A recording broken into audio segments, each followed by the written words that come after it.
The power grid goes down. Total blackout. What is the first thing 99% of urban preppers do?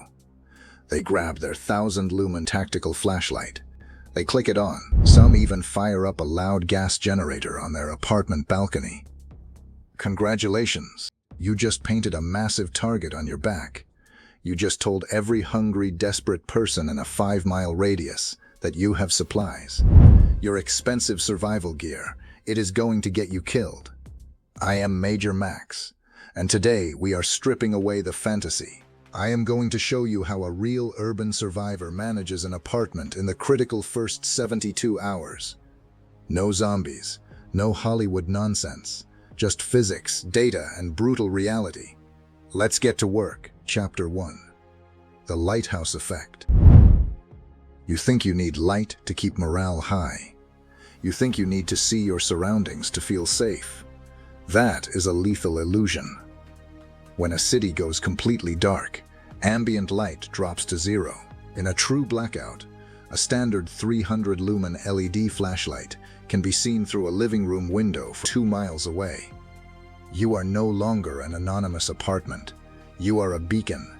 You are a lighthouse for looters. Every shadow you cast against the blinds tells them exactly how many people are inside.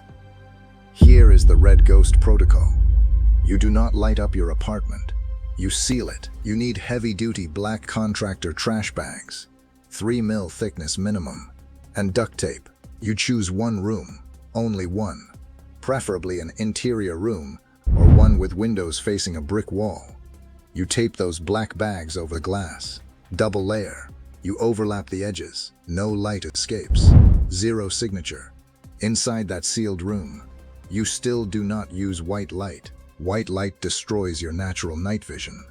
It takes your eyes up to 45 minutes to fully adjust to the dark. A single flash of white LED resets that adaptation in 1 second. Here is the hack. You take a red permanent marker. You color directly over the lens of your cheap flashlight or your phone camera flash. Red light preserves your night vision. It has a longer wavelength. It does not travel or scatter as far. You see everything. They see nothing. You stay invisible. You stay alive.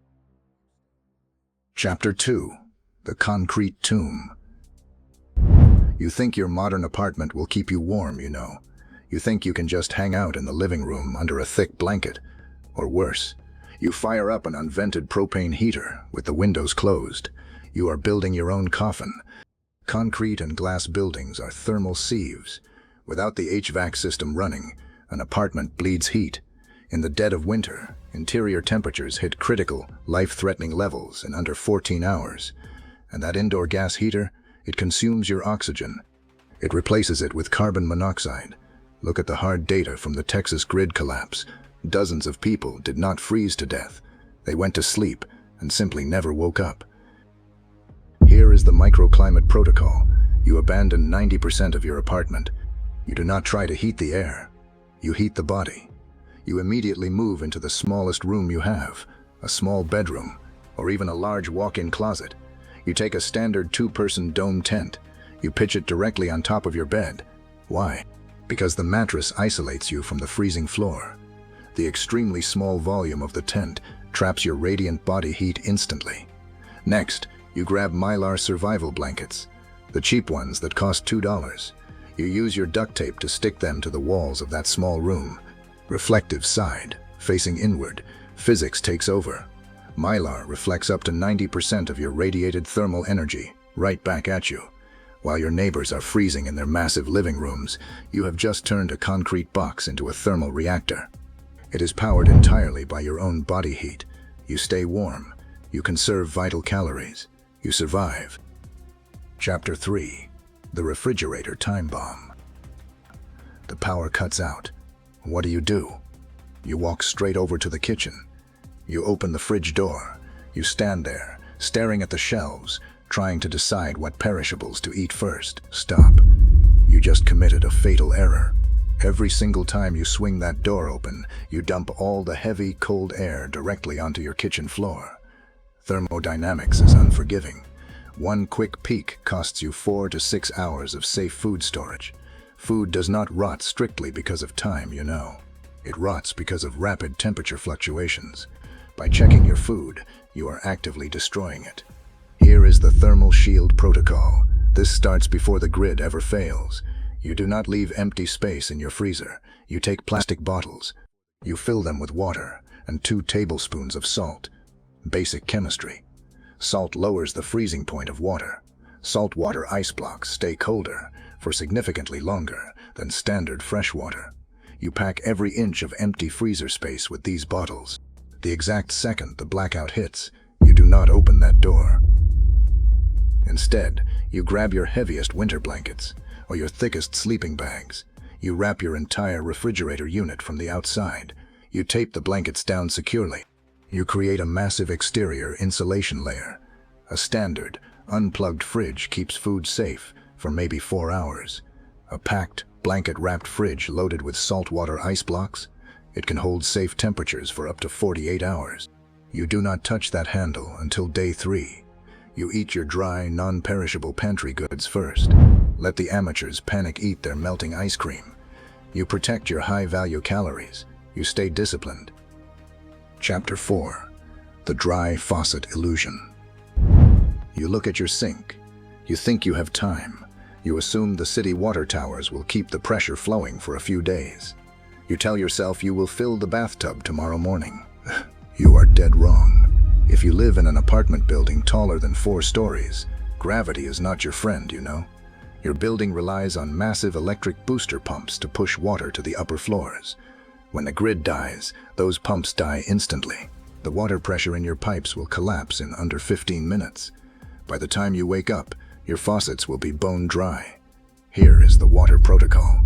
First, do not just turn on the tap and fill a naked bathtub. Bathtubs are covered in soap scum, chemical cleaners, and bacteria. The porcelain is porous. That water will be toxic in hours. You need a sterile liner, a clean, heavy-duty plastic painter's drop cloth. You drape it into the dry tub first, then fill it. You just created a massive, food-grade reservoir for pennies. But what if you were too late? What if the taps are already dry? You still have a hidden oasis, your water heater tank. Every standard hot water heater holds 40 to 50 gallons of perfectly potable, filtered water. You turn off the cold water intake valve. You open a hot water faucet somewhere in the apartment to break the vacuum. Then, you attach a standard garden hose to the drain valve at the bottom of the tank. You just secured 200 liters of drinking water while your neighbors are fighting over plastic bottles at the supermarket. You use your brain. They use their panic. Let's wrap this up. The gray man mindset, true urban survival, is not about wearing camouflage pants or walking around with a tactical vest. It is not loud. It is not bright. It is invisible. It is silent. It is ruthlessly disciplined. When the city goes dark, the loudest guys are the first targets. The guys with the bright lights and the noisy generators attract the wolves. Do not be a hero. Be a ghost. Fade into the background. Chapter 5. The Paper Fortress. You hear a noise in the hallway. You walk to your front door. You turn the deadbolt. You hear that solid metallic click. You think you are secure. You are living in a paper fortress. Look at the strike plate on your door frame. The metal plate where the deadbolt rests. The screws holding it in place are standard half-inch factory screws. They barely bite into the soft pine wood of the door trim. It does not matter if you have a $200 titanium lock. One solid kick from a desperate man weighing 200 pounds, and that wooden frame splinters like toothpicks. Your door flies open. Here is the $5 lockdown protocol. You go to the hardware store today. You buy a box of 3-inch heavy-duty construction screws. You take out those pathetic half-inch factory screws from your strike plate and from your door hinges. You drive the 3-inch screws in. Why? Because those long screws completely bypass the weak decorative trim.